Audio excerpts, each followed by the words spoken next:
Well, hello. We're into the final run here on F1 2013 co-op season with the Bulkenburg and the Esteben. How you doing, Esteben? Bono Estende, mi amigo. Yeah, I'm doing good. I've got a touch of the man flu, and I can tell you're sounding a bit rough yourself. Yeah, I am rougher than a Renault engine. Yeah, no, that's something to get into, isn't it? Oh boy. Debut of all things disgusting.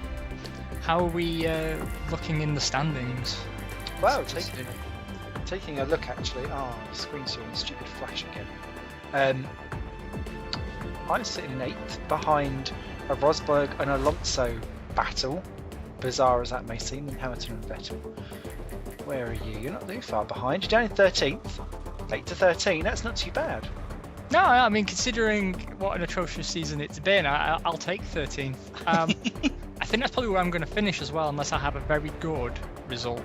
Yeah, because a poor one and Suttil gets a very, very good run. Yeah, because Button is quite a way ahead, Suttil's quite a way behind. You are a little bit on your own there, aren't you? I am a unique and delicate flower. Oh, I've heard that mentioned before. Probably not in relation to me, though. No. What else have we got in the old Teamaroo stand-ins? I don't think we're looking too bad on that front either. Triple figures. Well, you know, based on that, maybe Tony Fernandez won't shut us down on a whim. No, yes, Caterham saying it's going to be their last season if they don't sort themselves out. And yeah, we'll soon see how that one goes. Oh, Toro Rosso and Williams separated by a point over 9th and 10th. That important battle. That all-important battle. It's almost like the battle for 10th in the Constructors, only not quite as interesting. I personally, my favourite battle of the entire season has been you and me for 21st. sharing the love. But it wouldn't speak. Well, shall we jump in? Let's jump in. Let's see where on earth we're going to end up in this wonderful menagerie of Abu Dhabi. What do you make of this circuit? Love it in the dry, hate it in the wet. That's my summation of it. I mean, I really like the design of the building and the idea behind it. Mm-hmm. You know, I'm just not so sure about all of the design, but what I like about it is that it feels like you're driving 3 different circuits. Yeah, it's like they've Legoed it together, haven't they? Yeah, exactly. I mean, it doesn't feel like one continuous flowing circuit. The characteristics completely change between sort of separate thirds, which makes it quite fun, but I'm not sure it's necessarily a true racer's track, and certainly it doesn't have that great entertainment value when it's on TV, does it? No, that's true. That is very, very true. Bear with me 2 seconds. 3, 2, 1, F9. But I'm alright. It's going to be a dry race. Yeah. Yeah. So I'm going 2 clicks to the right because I am dangerous. I am an unchained rebel. Well, I'm not so daring. I'm only going to go the 1 click across, as per usual, and that's probably one of the reasons why we are so capital games, because we've been playing in default setups. We don't care. Well, you know, I had some really good luck last season with manual setups, and I've lost my connection to you. Oh. Yeah, what's going on there? I've lost connection to you. Let's quit. Has it kicked you out? No, it kicked you out. It has kicked me out. Oh, it didn't kick me out at all. It was bizarre. Can I get back in? No, because I've now come out. Ah, that's an interesting turn of events. That's the first time we've had that. But it's also the first time that I've invited you to the game. Ooh. We are in the Twilight Zone. Oh well, everybody, this video is going to be about 5 to 10 minutes longer than it would normally be. Congratulations. Yeah, I think we've done it again. We've managed to balls up the menu and the loading process. This is how crap we are. Can't even do a menu screen. Right, let's try inviting you in, mate. Let's have a go. Invite friend, you idiot. And I have accepted that kind request. So, what I was saying before the game so rudely interrupted us was I actually had some good run when we tried the last game with manual setups, but for this one, I've been using the same setup logic that I would have used previously, and it's made the car worse in every single respect. And I've even been trying recommended setups on places like Race Department and things like that. Yeah. You know, on my single player. And my times go backwards when I'm playing multiplayer. Every time. So, yeah, that'd be good. I find a lot of the setups that you find on a couple of the websites, they're really designed for like 1 lap pace, and I always think, oh my god, that kind of setup, like where you've got 1 front wing and 11 rear, or vice versa, or whatever, that would absolutely rip your tyres to shredderoos. But who knows? Well, I don't know why that still works. You'd think it'd be something that they would sort 4 iterations of the game in. Yeah, absolutely. Let me check. It's still going to be dry. Oh god, yeah. Yes, it is. Because it'd just be typical of me to balls that up as well. That is true. That is true. Possibly my favourite and least favourite pit exit simultaneously, this one. It's never quite had the desired ooh, has it? Because if they decorated the tunnel and made it look nice, or done something with it, apart from me crashing into it during exiting the pits, maybe it would be a bit more of a feature. But it looks like one of those things where they've gone, we're going through Clapham Junction Tunnel or something, with just a tad less piss and graffiti. Yeah. God, this car feels really... Maybe I'm just not used to it at the moment, but this car feels fatter than anything. I was feeling a lot of grip. Oh. Are you getting the same feeling? No. I just had this feeling that it was accelerating in a manner in which I was telling it to, which I've not had all season.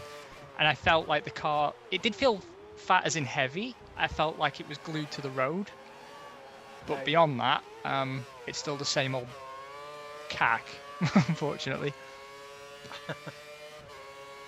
I feel, especially because, see now, I'm going to struggle particularly these last couple of rounds because I've moved a bit away from F1 2013 to a couple of other racing games of late, and especially because testing has come in for an R-Factor league that I'm involved in and stuff like that. So I'm really tuned and sensitized to this game now. So I think you could well absolutely rip me to shreds. Well, in the nicest possible way, Simon. Here's hoping. I'm also getting that stupid flashing screen again, and it pausing and going to menus. Oh, what on earth was... I forget that corner every time. Sorry. Can I just say, are the Racing League still using the original R-Factor, or has R-Factor 2 actually come out? R-Factor 2 you can buy, but no one seems to want to go over to it because it feels awkward and inferior, and it's on this... You can pay a really extortionate amount at the moment, which actually you'd make... Oh my god, Simon. You would make up the money back again if you played it the amount that I do. But... it's like 60 quid. Now you see, I'd invest in that if I was a league racer. Yeah, and I absolutely would if... Oh, yellow flag somewhere. Who's stopped? Oh, it's Riken. Looks like he's stopped out on track. I would invest in it if R-Factor 2 was not as buggy and full of issues as what it is. It's getting better, but I still feel that R-Factor 1 is the better game at the moment. Well, I mean, it will be because it's had years of polish put on it, but you can't hold back the future, Simon. And can I just say, what did you describe it as? Uncomfortable, awkward? These are feelings that are very, very familiar to me. I feel a sort of kinship with this software now. Maybe they should just rename it Caterham F1. Yeah, exactly. Oh my god. The Caterham F1 experience. I've just run massively wide there because I caught the curb on my braking into the corner, and of course your brakes do absolutely nothing when that happens. And I've just come together with a Sauber. Thanks for that. No penalty though. Hey! Must have blamed him, but it has ruined what was otherwise a lap that felt reasonable. We'll save that for later. That penalty. What is going on? It's like I've completely forgotten how to drive this. Oh, that's because, was that Hulkenberg you hit by any chance? Yeah, he's still trying to reverse out of that one. Well, I didn't hit him technically. He tried to overtake me on the exit of the corner and sort of went into the side of me. I suspect he's got a penalty because I didn't.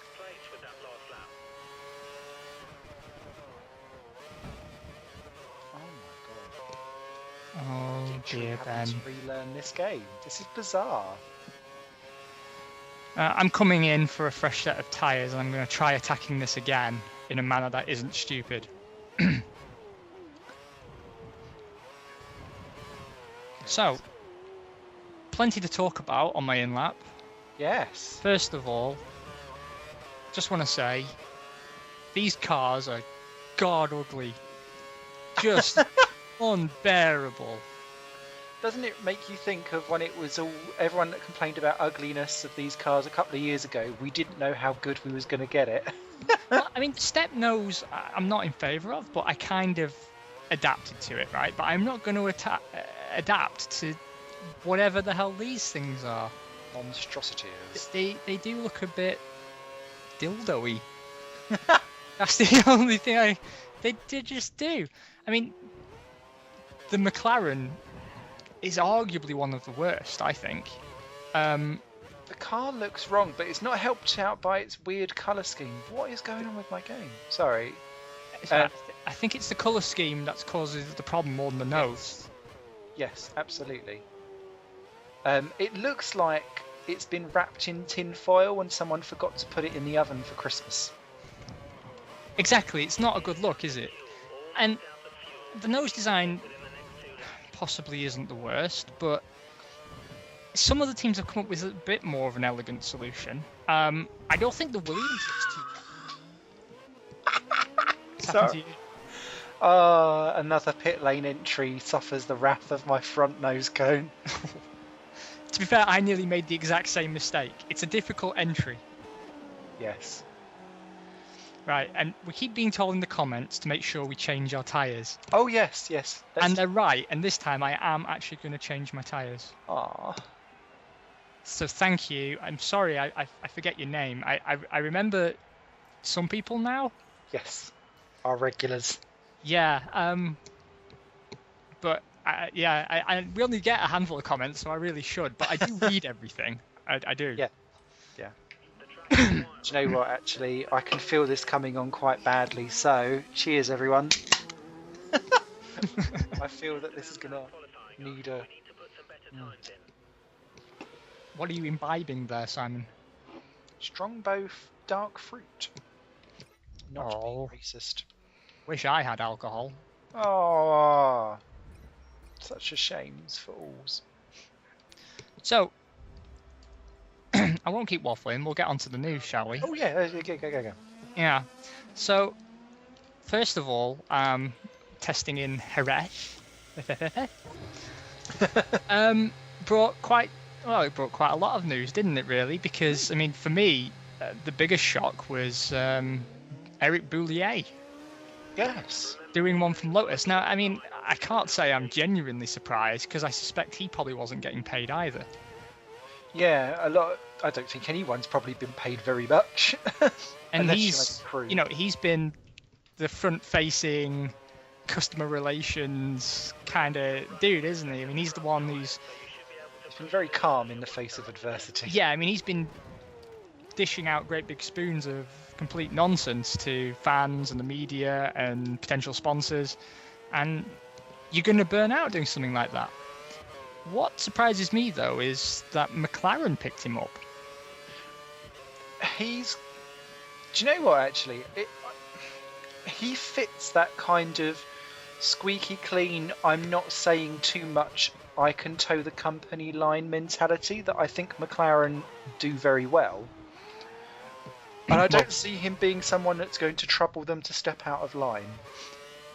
Well, no, that's true. I mean, he'll make a good stooge for Big Ron. Like, Yes. You're not going to get any lip out of him. Yeah. Potentially why Ross Brawn didn't end up there, Yeah, now that he's gone on permanent retirement. which is complete nonsense. Let's be honest. Such a shame if that does end up being true. Australia will come round.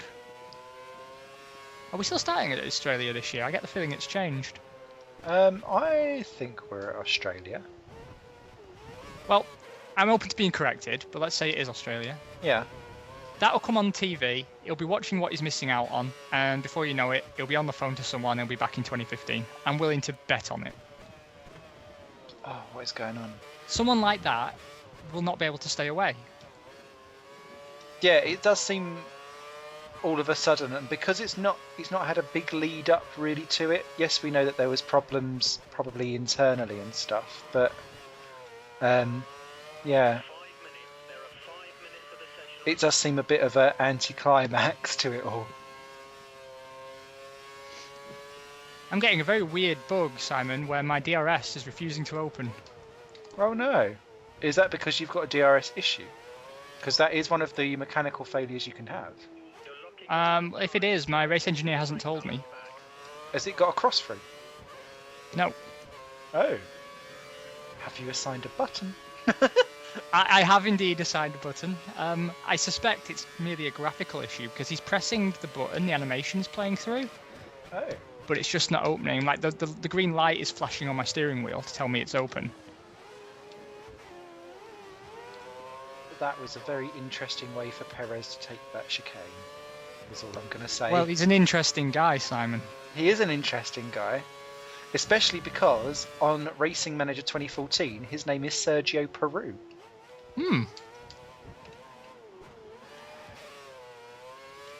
Chim chim chiroo.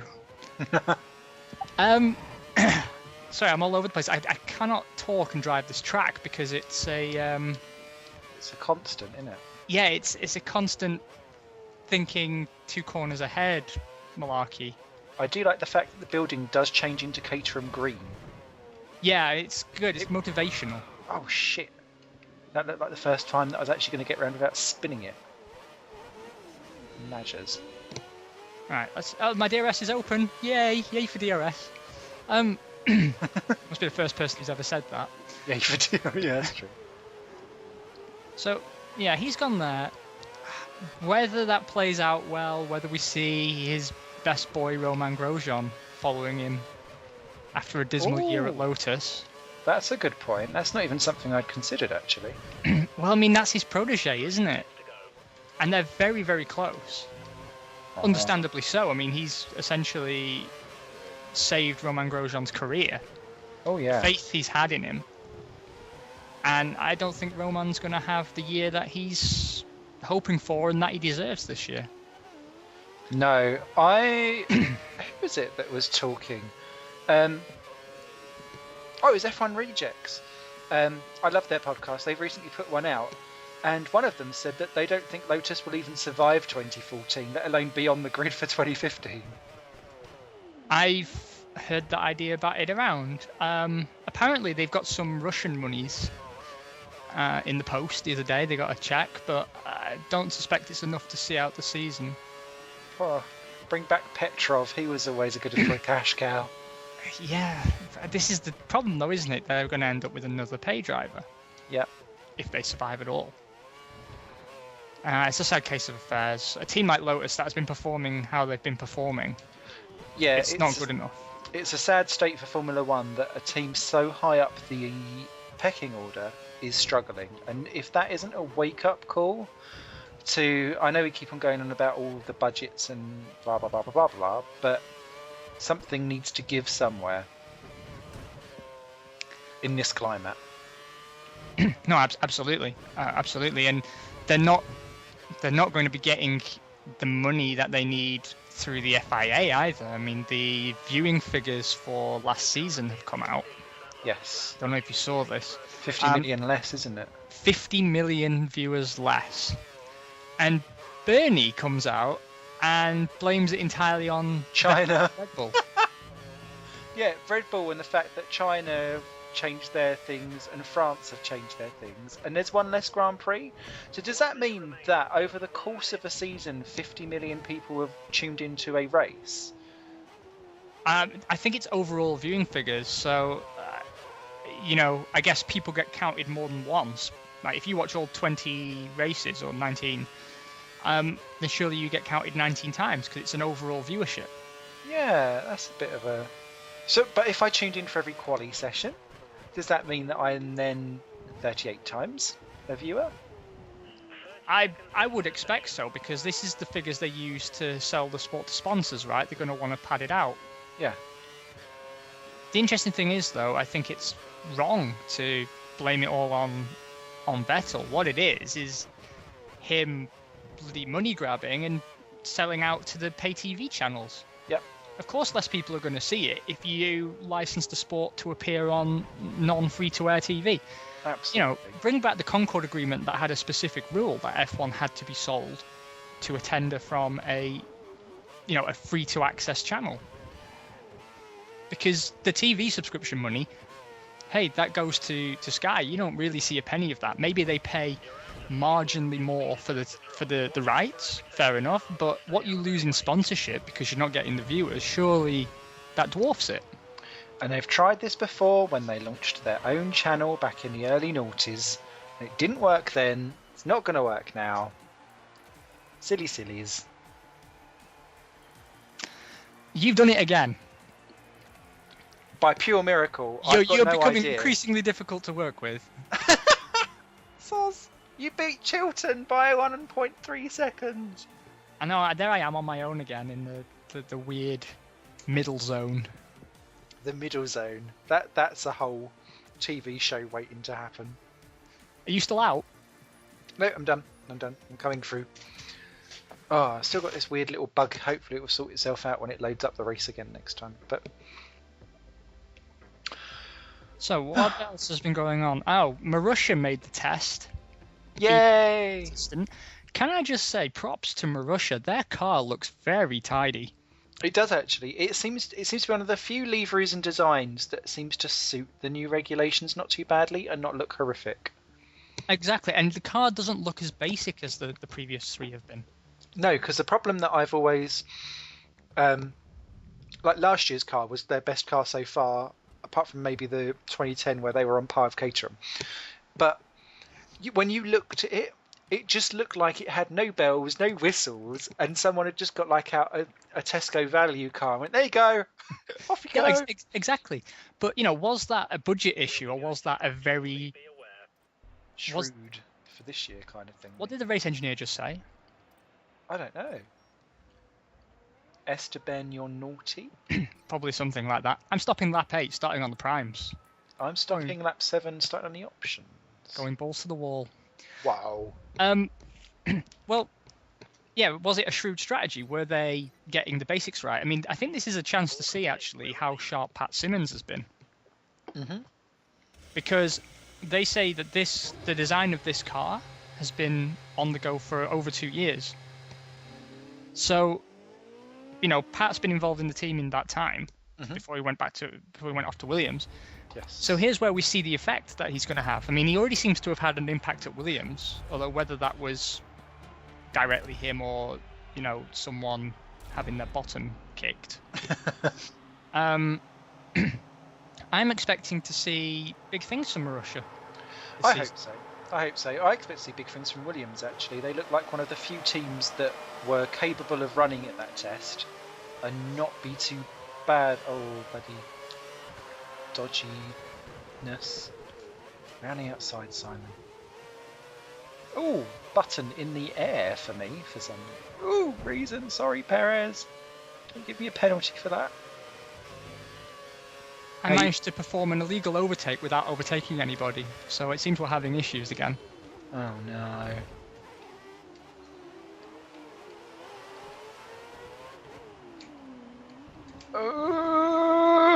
It is a bit cozy, isn't it? There's a little bit.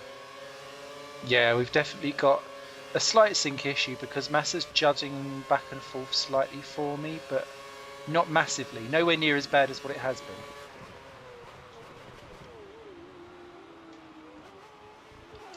Oh, please be nice, please be nice.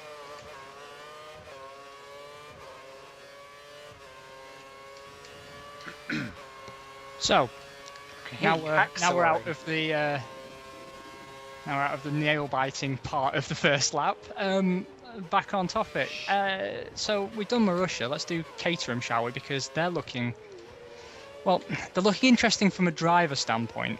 Yes, I'm 90% delighted with the lineup, purely because I'm a big fan of Guido van der Garde, just because he seemed like such a nice guy, not necessarily because he was the most amazing driver. He's the Dutch Jensen Button. Yes, so true. And I know my wings got damage, but yes, I'm glad that he's in at Sauber, which makes me equally delighted to say welcome back, Kamui. Yeah, I mean, it's a brave decision on both parts. Then again, though, Tony Fernandez is saying, oh look, we've got a very ambitious driver lineup. What he doesn't mention, but Kamui does, is that Kamui is not being paid. He's given up a very well-paid job at Ferrari, admittedly not in F1, to come to Caterham for free. Yes. Which, you've got to say, hats off. Yeah, it's a good way to repay the fact that fans have spent 8 million to get him probably back in there, because I assume that's where all his money's gone. Yeah, it is. The press release said that the money he raised to his crowdfunding was what got him the drive. But we can't take all credit away from Caterham, because they have gone ahead and hired a promising rookie, like on merit rather than the money. So whether that was a byproduct of Kamui's cash would be interesting to consider. Yes. But I like to think that it's not. But, I like to think a lot of things. What astonished me, though, and probably astonished Kamui, because 8 million for a year's racing, it's not really a good deal, is it? No. No cash back on that, is there? Yeah, Tony Fernandez says, this year you do it or we are out of here. That's not particularly motivational, especially when you've got 2 new drivers. 2 new drivers, completely new regulations which allow you to stand off from the beginning again. You've got a Renault engine that appears to be in trouble, so you may have a decent car, but if that engine doesn't do anything, that's not your fault necessarily. There's a lot open to chance, isn't there? There is a lot open to chance, and the thing is that I can sort of see his logic to a degree, right? He's come in, he's spent a hell of a lot of money, and he has got talented people. Like, he's not skimped on the staff. No. They've got the facilities, and now they've got the drivers. Whether that was entirely in Tony's hands or not, they have got the drivers. So they have to deliver. I mean, they went into the season probably expecting to have the best engine. I mean, a small, nippy turbo unit. Yeah. That's Renault territory. That's not Ferrari territory. That's certainly not Mercedes territory. So, where would the hitch be in your pre-season planning? Now it seems, I question the wisdom of Williams jumping to Mercedes, and I even went as far as to say it's something to do with Toto Wolff and his obsession with getting his wife into Formula One. That caused it, that it wasn't done from the Williams standpoint, but rather as a non-option, basically. Yeah. If I'm making any sense at all, I'm concentrating and speaking at the same time. I'm cutting lots of corners, I'm sorry. But now it seems that actually it was definitely the best thing to do, because, there's no faulting it. The Mercedes has been phenomenal. And of course the works team gets the strongest benefit, but if I am not mistaken, Williams got the second most laps? Yes. Followed by McLaren. It's good to see McLaren in seemingly good shape, but what really warmed the cockles of my heart was that the Williams looked good, genuinely good. Yeah. Agreed, and that's so overdue. Yeah, and Felipe Massa as well. You've got a nice guy driving for the nice guy team. It's just perfect. Yeah, Bottas seems to be quite a nice guy as well, and very, very nippy. Massa's in a last chance saloon after some dodgy times at Ferrari, which flattered to deceive, but there's still raw pace there. And I tell you what was really interesting for me, just personally, is that this stupid bug. That's not what was interesting for me, but I was watching. I've been going through because I've now got a TV in my bedroom, which I can attach a DVD player to. So at nights, in order to get me to sleepy buys, I've been watching old F1 season review DVDs, and I'd clean forgotten just how awesome Massa had been in 06, 07, 08, and the first part of 09. And it's so tarnished by being Ferrari'd and smacked down and recovering from the accident and things like that. If he can have a fresh start and get it all sorted out, he could so easily be a force to be reckoned with again. How good would that be? I'm sorry, like I know I'm in Cloud Cuckoo land here, but we love Williams a good news back story. on top with Massa. I mean, that's a Brawn GP kind of. Yeah. But I mean, what I'm aware of though is reading too much into testing form, because we all know it generally isn't real form, no, and it certainly isn't always reliable data. Because, like, 2009, the Brawn looked untouchable in testing, and everyone said, "Oh, that's just testing pace; it doesn't account for anything." And then they came to the first race and blitzed everyone for the first half of the season. Yes. But the year after, Sauber was back in Peter Sauber's hands. They looked absolutely phenomenal in testing. And then it all went to nothing during the season. So it's always very hard to tell how much you can really trust what you're seeing. And Williams have had a previous form of really going nuts in testing and then not being able to really push through. Yeah, and I'm hoping that this just isn't the case this year. I mean, they clearly learned a lot last year, so why should it be that they repeat the same mistakes? I really hope they don't. Oh, Raikkonen's gone into the wall. Oh, excellent.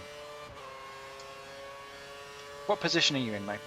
12. Oh, hey. I'm way behind the guy in 11th, which is Gutierrez, because I had a bit of an off. But yeah, I'm once again I'm flying solo. Ricciardo's about 4 seconds behind me. You guys are about 4 seconds in front of me. Nice clean road in front of me. My tyres are a healthy shade of tangerine. Gotta love them tangerines, especially for the vitamin C for the cold. I'm losing a lot of rear end grip, though, it feels. Which is unfortunate. The car's not quite as sweet as it was in qualifying yesterday, but never mind. So yeah, we've touched on Williams and McLaren are looking a bit better. I think the biggest thing, though, is probably going to be Red Bull. Oh, I know this is terrible. I really hope they struggle and fail for just a little while. I don't mind if they pull it all back, because that would be a great story in itself. But it's just nice to have them go, for just a little while. I think the German word Schadenfreude was invented for this. I am taking great delight. Schadenfreude, there's no English word for it. It basically means that you get pleasure from someone else's misfortune. So, it's basically like mistake happiness or accident happiness. It's it's nice though. It's a good word. I hear that Adrian Newey's always been the kind of guy to push things to the limit, and they always go into the season thinking, oh, have we pushed too far? Is the cooling going to be a problem and things like that? But this time it seems he genuinely has pushed too far. And that, combined with the fact that the Renault unit is having problems all of its own anyway, has resulted in the just beautiful, beautiful situation where the Renault powered team with the least laps is Red Bull, and the one with the most laps is Caterham, which just it just made my day. Bodes well for us. Now, something else I want to touch on though is Lotus's nose design. I'm bringing this up because we got that lovely email from John.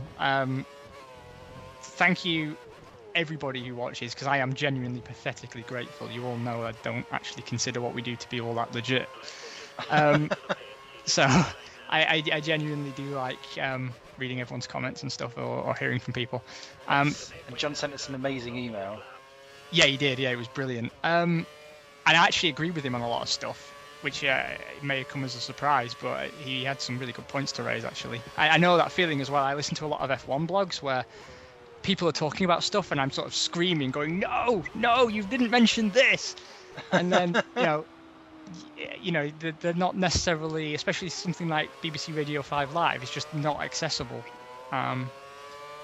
So it's good to listen to smaller podcasters and stuff like that, where you can have a chance to have your input. Because no matter how rubbish as we are or professional as someone else is, you always gloss over some detail.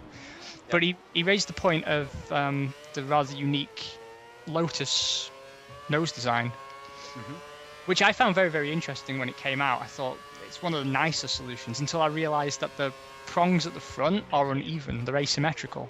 Yeah, they're a bit wonky. And what technical regulations does that get round? Because it means that one isn't the nose cone and one is, or something? Apparently, but I mean, what... Right, the only other team to have tried a design like this before was Williams. Woolworths nose. Yeah, and I really liked the look of that car when it came out, and it's I really aggressive. wanted it to work. But then it didn't. It was complete rubbish. So when that was my first thought, was that, hey, haven't we seen this before? And it was rubbish, right? And they said that the logic behind the walrus nose was sort of like a front turning vane, if you will, and that it would aid them getting around the corners. Thank you for driving into the side of me, Nico Hulkenberg. You're very, very aggressive today. And obviously that just didn't pay dividends for them. And now Lotus are trying the same idea, but the turning vanes are uneven. What did they do? Did they figure out which corner are there more lefts or rights in a season and then base it on that? Because surely that affects the airflow and the the balance of the car fundamentally. And yes, there are more tracks. No, there's more tracks that are clockwise as opposed to anti-clockwise, because whenever you get to places like Interlagos, they always make a massive comment of going, and this one's anti-clockwise, so their necks will be really hurting because they're going the other way. Don't they? I'm right behind you, Simon, and you can thank me later for holding up Hulkenberg. Oh, you are an amazing deity of God. I know. Unfortunately, my tyres are red, and every time I try and take a corner, I just spin. I was really struggling on the last lap as well, actually. I wonder, it almost feels like they've turned tyre degradation up a notch, but I know there hasn't been a patch, or I don't think there's been a patch. I haven't noticed one installing. No.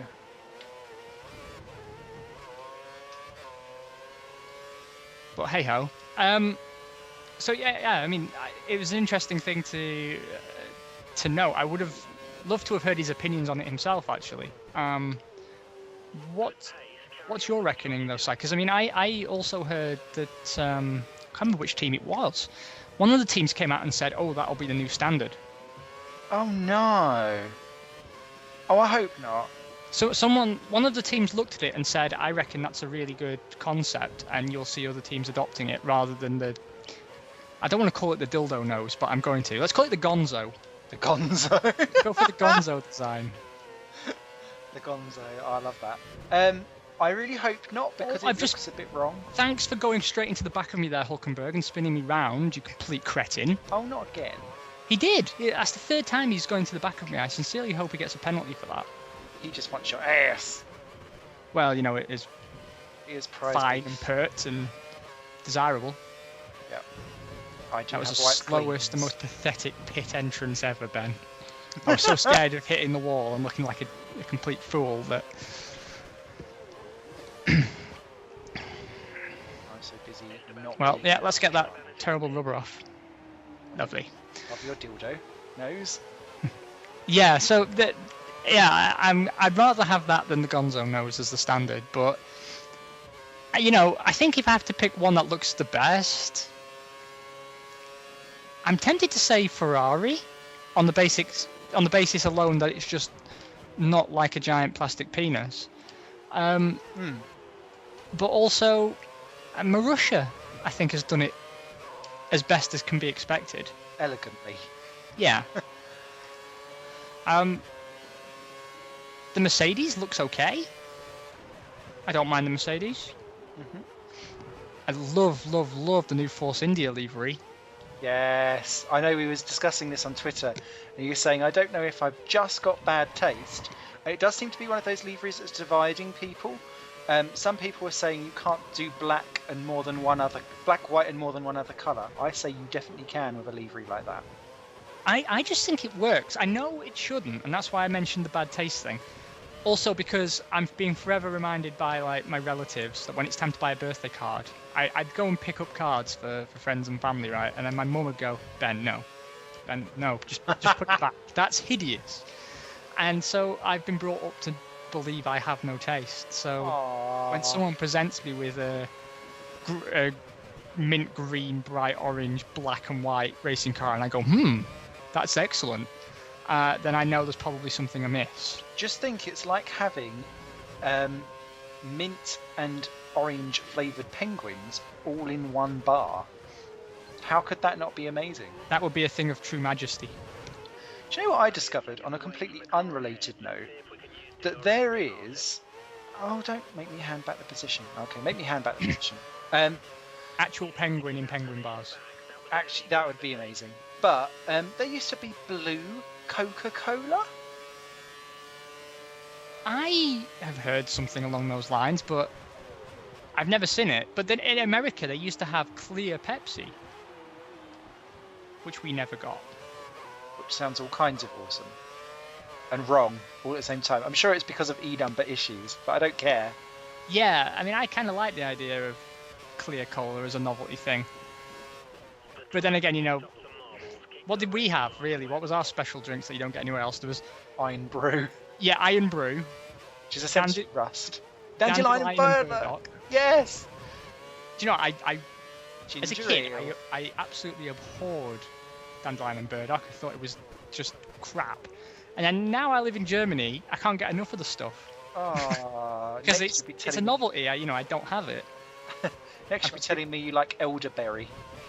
I don't. Elderberry's big here as well. Really? Yeah. I got DRS on Subtle. In a bit. Sorry, I was talking at the moment there. You enjoy your moment, mate. I tell you what else is bad taste. Having just bought it and given it to my niece. No, not an STD. It's a book called All My Friends Are Dead. And on every page, it's just a minimalistic story with pictures, and everyone's friends are dead. And you turn the page, and then someone else's friends are dead, and it just keeps going and going and going. It's so funny. I'm sure that went down a storm after Past the Parcel. It was. Well, she sent me a tweet afterwards, just like, that's the weirdest, most fucked up present ever. I was like, so proud. They enjoy my weird presents. So, but what they don't know, and they won't be watching this anyway, is that her younger sister, it's her birthday coming up soon, and I'll be buying them the sequel. All My Friends Are Still Dead. Oh, that is classic. For a Canadian friend of mine, I was trying to get hold of a copy of a book called The Gigantic Beard That Was Evil. And unfortunately, it's quite expensive, as you might imagine, because there's a high demand for such a book. So I might wait and see if I can pick it up for Christmas. Because, that's a brilliant title for a book. That is amazing. That sounds like an indie game point and click waiting to happen. Someone made that happen as well as F1 management games. Yes. So, what else came up in John's email?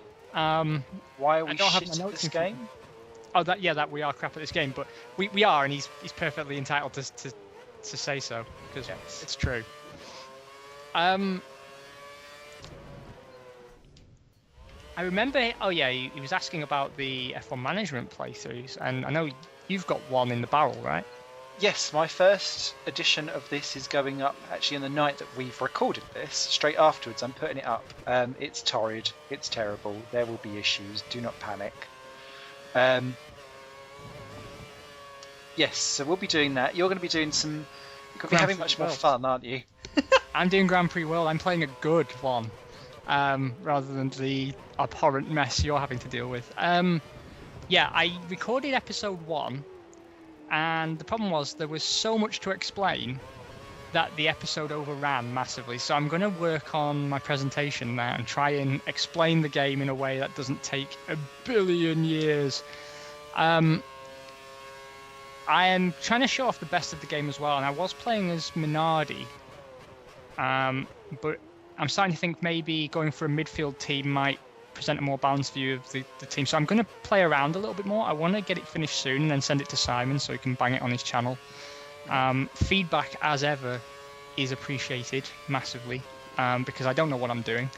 And I'll try and get that done as soon as possible, but until then, I guess in F1 sim terms, it'll be much like art imitating life, and you just have to do without or put up with a very weak facsimile played by Simon, who is not a weak facsimile.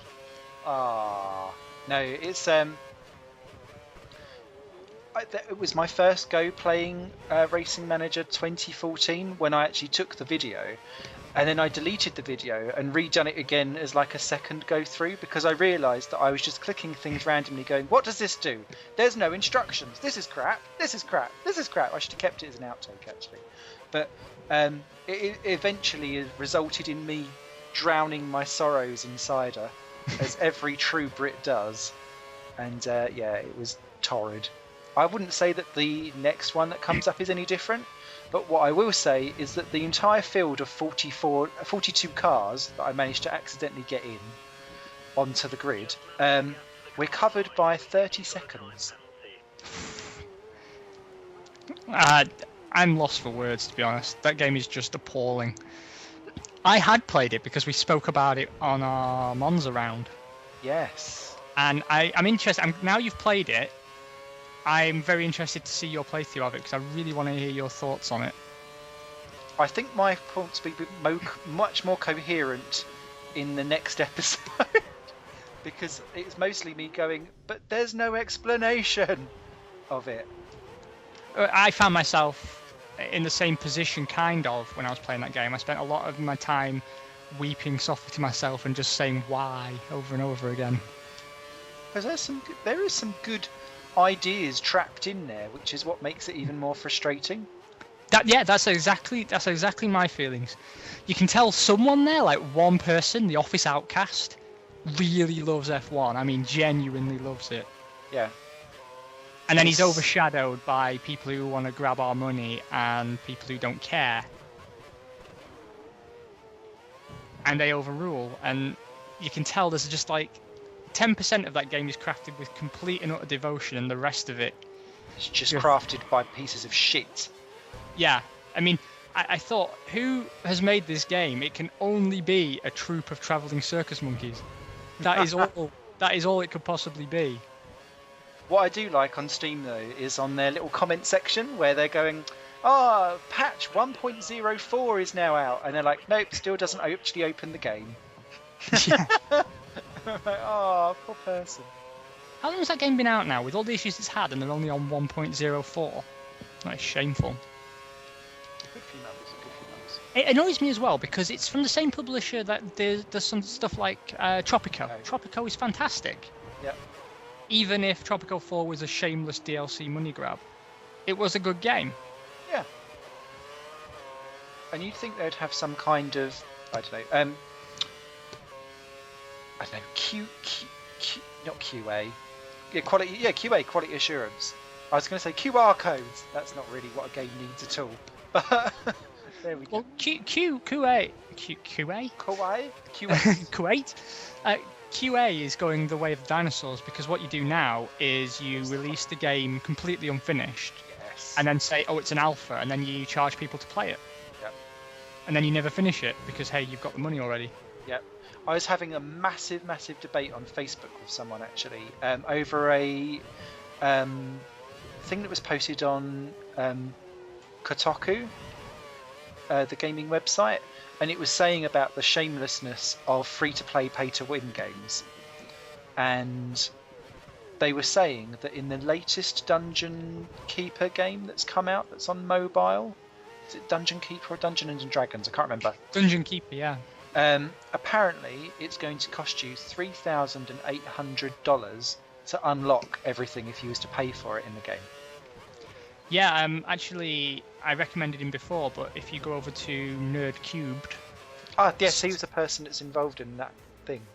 Yeah, he... I don't know if you saw his video, but, I mean, aside from the incoherent rage, he did raise some good points, and he showed exactly what was wrong with the game very, very concisely, such as it takes 24 real hours to break down one block, which, you know, if you've ever played Dungeon Keeper, you know that you basically destroy blocks of rock to sort of set out your rooms that you want to build. Yeah. And no room is 1 square big, you know, so you're talking potentially days to build one room. That was appalling. Even with his 10-second penalty, Ricciardo still finished ahead of me. What happened to Hulkenberg? He got no penalties, not one. There is no justice in this world. And Vettel won. It's all gone wrong, Simon. It's all gone wrong. It has. But Vettel can't win the championship. So it's not all doom and gloom. No. I do apologise because I feel that this episode has perhaps not been particularly coherent, but my mind was just keep the car on the track, keep the car on the track, keep the car on the track. No one cares about Ron Dennis, Ben. They just don't want you to smash into a wall. And I know that the reverse is actually true.